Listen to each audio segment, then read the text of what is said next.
تو باقی راجہ ریاض صاحب نے یہ بھی انکشاف کیا کہ 8 اگست کو اسمبلی کی مدت جو ہے وہ یعنی کہ 8 اگست کو اسمبلی تحلیل کر دی جائے گی اپنی مدت پوری ہونے سے 4 روز پہلے ہی، اور نومبر کے پہلے ہفتے میں ملک کے اندر انتخابات ہو جائیں گے۔ اب اصل جو یہاں پہ سٹوری ہے جو میں نے آپ سے ایک ہفتہ پہلے سے میں نے ڈسکس کرنا شروع کی تھی، وہ ہے سینسس کا معاملہ۔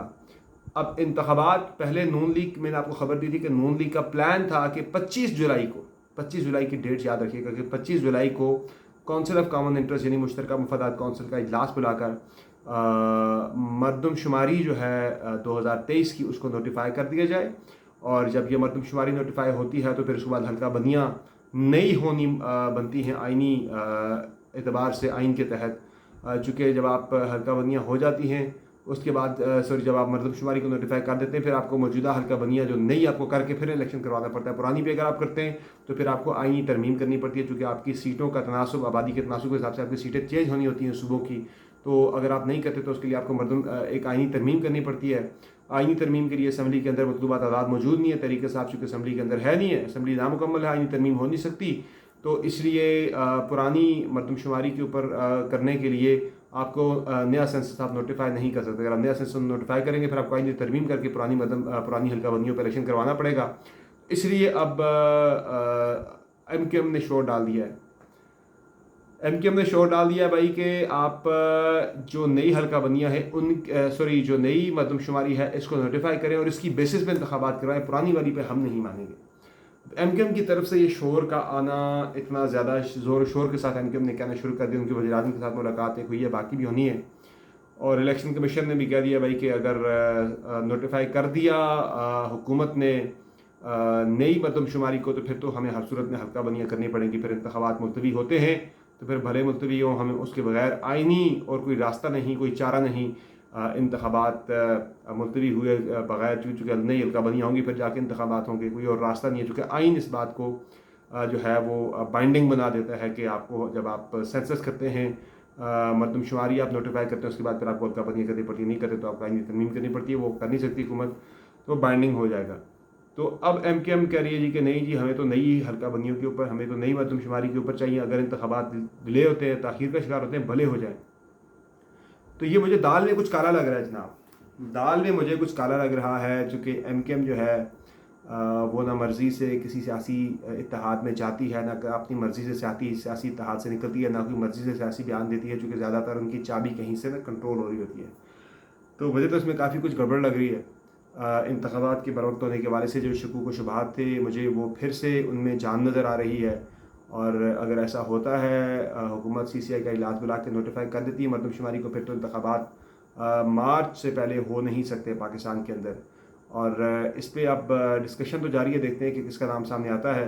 باقی میں نے آپ کو 17 جون کو خبر دی تھی کہ سندھ کے اندر پاکستان پیپلز پارٹی کی طرف سے اپوزیشن کا صفایا کیا جا رہا ہے، وہاں سے اپوزیشن میں شامل جتنے لوگ تھے سب کو پیپلز پارٹی میں شامل کیا جا رہا ہے۔ تو میں نے آپ کو خبر دی تھی کہ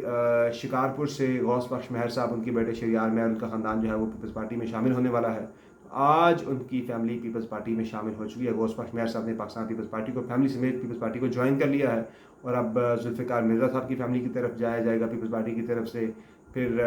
نائید خان اور ستر عباسی کو بھی اپروچ کیا جا رہا ہے، وہاں سے بھی کوئی اچھی اطلاع آ سکتی ہے معظم عباسی کے والے سے۔ تو کافی چیزیں جو ہے آپ کو انٹرسٹنگ سندھ کے اندر دیکھنے کو ملیں گی، لیکن اصل میں ریس وہی ہے کہ وزیر اعظم اگلا کون ہوگا۔ اگلا وزیر اعظم فی الحال اگر عمران خان ریس میں ہوتے ہیں پھر تو بڑا مشکل ہے پاکستان تحریک انصاف کو ڈیفیٹ کرنا، لیکن اگر عمران خان ریس میں نہیں ہوتے اور وہ ڈسکوالیفائی ہو جاتے ہیں تو پھر مجھے لگتا ہے کہ اس حوالے سے پھر زیادہ چانس جو ہے وہ شہباز شریف کا بن سکتا ہے۔ اگلے وزیر اعظم کے حوالے سے نواز شریف کے حوالے سے جو قانونی پیچیدگیاں ہیں وہ مجھے کلیئر ہوتی ہوئی اگلے انتخابات سے پہلے نظر نہیں آ رہی ہیں۔ اگر انتخابات نومبر میں ہوتے ہیں، انتخابات اگر التوا کا شکار ہوتے ہیں تو پھر میاں نواز شریف جو ہیں وہ وزیر اعظم کی دوڑ میں بھرپور طریقے سے شامل ہو جائیں گے، کیونکہ انہیں ٹائم مل جائے گا 16 ستمبر سے پہلے، چونکہ انہوں نے پاکستان آنا نہیں جب تک موجودہ چیف جسٹس عمر رضا بندیال صاحب ریٹائر نہیں ہوتے۔ باقی توشہ خانہ کے حوالے سے بھی خان صاحب نے بھی آپ سے کچھ دیر پہلے بات کی ہے، لیکن جس طرح سے جج ہمایوں دلاور صاحب نے اسٹیٹمنٹ ریکارڈ کرنی شروع کی ہے، ایک گواہ کی الیکشن کمیشن کے جو متعلقہ گواہ تھے ان کا بیان ریکارڈ کیا زبردستی، خواجہ حارث نے بھرپور مخالفت کی کہ بیان ریکارڈ نہ کریں، چونکہ خود جو کیس میں ملزم ہے عمران خان وہ موجود نہیں ہیں، وہ لاہور کی ایک عدالت میں آج ان کی پیشی ہے، وہ نہیں آ سکتے۔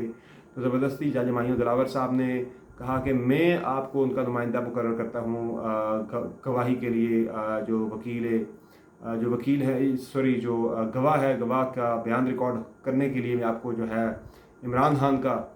نمائندہ مقرر کرتا ہوں۔ حالانکہ نمائندہ جو ہے وہ خود جو ملزم ہوتا ہے وہ مقرر کر سکتا ہے، اس کے بھی ہاتھ پہ کوئی اور مقرر نہیں کر سکتا۔ اس کیس میں کافی ہیش دکھائی دے رہی ہے۔ جو خواہش تھی نون لیگ کی کہ وہ